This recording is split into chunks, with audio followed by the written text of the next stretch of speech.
السلام عليكم كورن هدي إمك دأدادو تهي كونتون سنو كدبنا maalimaha ka mid ah aad go'aansato in aad naftaada xisaabiso wixii aad soo qabsatay muddada aad noolayd kadib ay kuu soo baxdo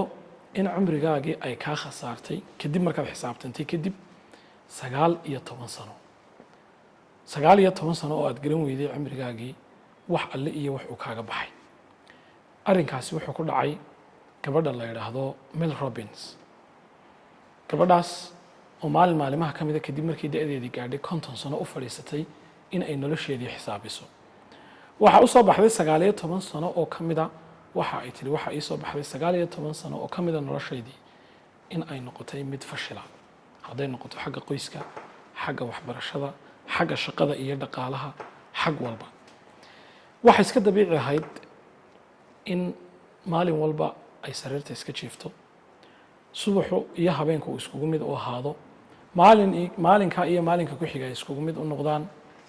waxa dabiici ahayd subaxii marka ay saacadu ka dul qaylido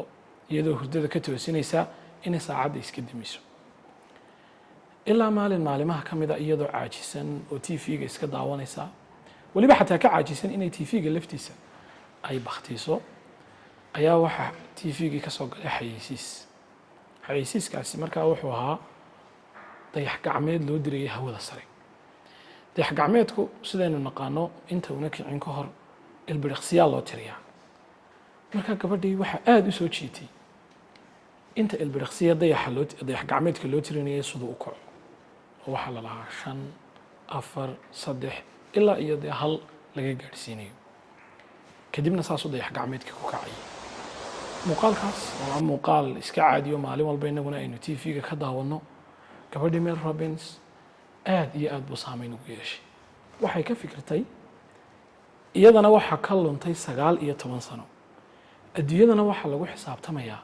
5 ilbiriqsi oo kaliya maalinka markaa wixii ka dambeeyay waxay go'aansatay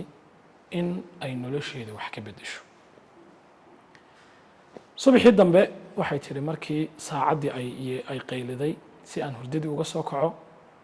halkii awalay ka dimin jirtay waxay tiri waxaan qabsaday sidii dayax gacmeedka 5 ilbiriqsi oo kale 5 4 3 hal markii ay joogtay hurdadii bay ka booday waxay tiri markaa maalinka laga soo bilaabo nolosheedii waxa ku yimiday isbedel aad u weyn oo uu ku sababay muuqaalka yar ee ay daawatay marka waxa tiri nolosheedii oo dhan 5 ilbiriqsi ayaa saameyn ku yeelatay markii dambana waxa ay dejisay qaacidada loo yaqaano 5 ilbiriqsi ama 5 second ugu dambeyntiina waxa ay ka qortay book marka maanta waxaan doonaynaa muuqaalkeenan in aynu soo koobno 5 ilbiriqsi iyo waxa ay yihiin waxaynu ka bilaabaynaa dhibaatada ay leedahay dhiirigelintu dabcan waxaynu naqaanaa in dhiirigelintu ay tahay wax wanaagsan ama qofku marka uu shaqo qaban kari waayo ama hawl u taallay ay ku cuslaato waxay nafteenu noogu sheekaysaa inaynaan u haynin wax niyada inaynu hawsha qabanno ama aynu u baahannahay haddaad maanta aan xamaasad ama dhiirigelin hayn lahaa hawsha qofku u xisraada wad qaban lahayd dadka qaarkood waxay la gaadhaa inay raadsadaan fiidiyoyo YouTube-ka ku jiro oo dhiirigelina qaarkood waxay akhriyaan buugaag dhiirigelina si ay ugu yaraan niyad ugu helaan hawsha ay qabanayeen gabadha qoraagu laakiin waxa ay leedahay kelmad aad u adag bay ku tilmaamaysaa dhiirigelinta waxay tiri motivational is garbage dhiirigelintu bay tiri waa qashin waa kelmad aad u adag laakiin waa runteed waayo waxa caddayn kuugu filan imisa maalmood oo kala duwan ayaa laga yaabaa inaad soo daawatay muuqaalo dhiirigelina oo lagu leeyahay wax walba waad qaban kartaa halkan waad tegi kartaa waxan waad samayn kartaa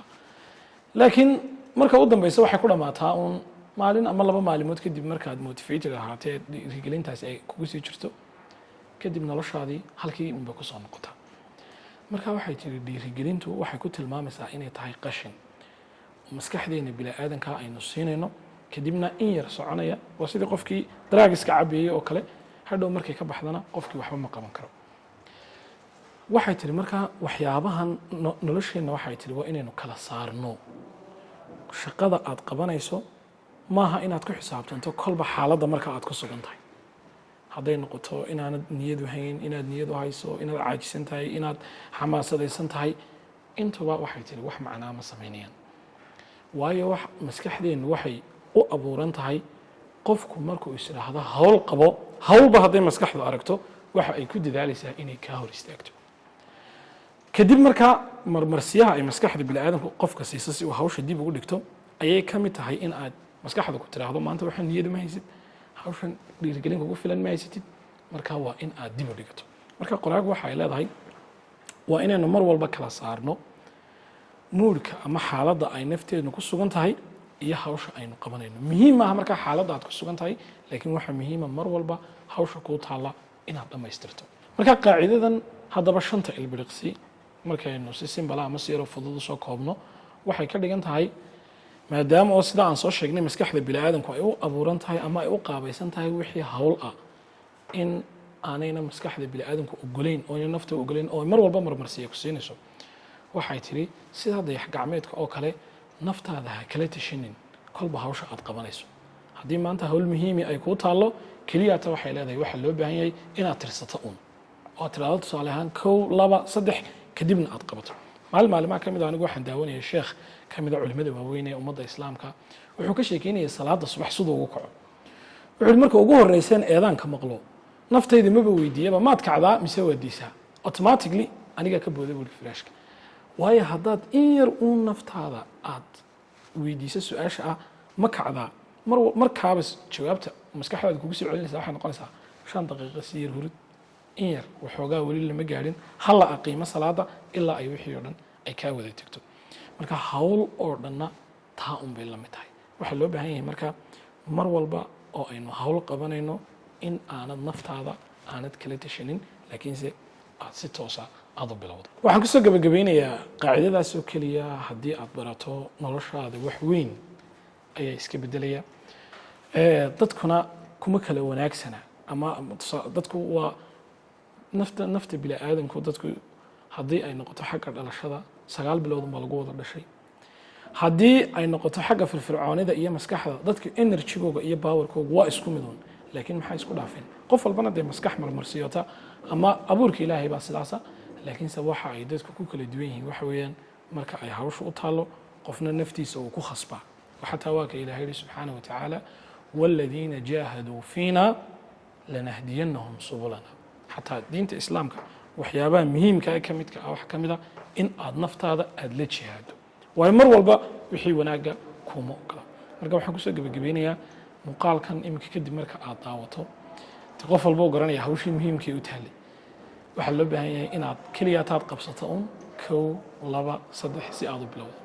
laakiinse kolleyba naftaadu mar walba waxay soo celin doontaa haddana adigoo iminka muuqaal ka dhammaystay ayaad iminka bilaabi hadhow baad ku dhaqmi doontaa laakiinse ha ka yeelin والسلام عليكم ورحمة الله وبركاته